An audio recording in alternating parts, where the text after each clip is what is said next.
Hey everybody, and welcome back to my channel. And today we are going to be making Cracker Barrel's egg in a basket. So you're going to need 2 pieces of bread of your choice and 2 eggs. You're going to want to use something, I'm just using a piping tip though, something that can make a hole in the center of the bread. Preferably the same width as the egg yolk itself.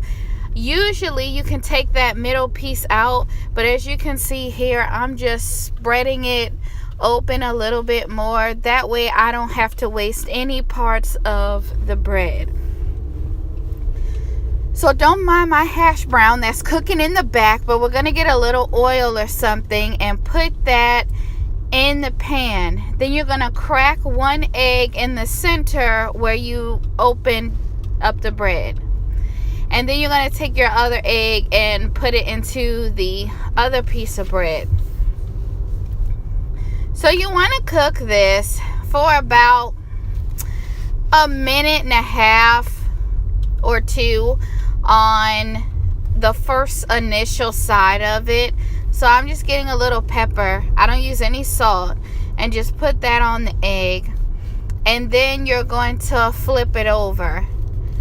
And you want it to be a nice, pretty golden brown color. So you want to give it time to do that.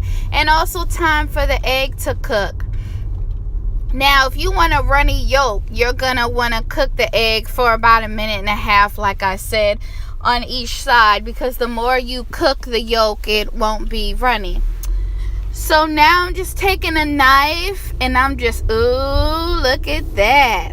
I'm just showing you when you cut it in half how the yolk gets all runny and everything like that.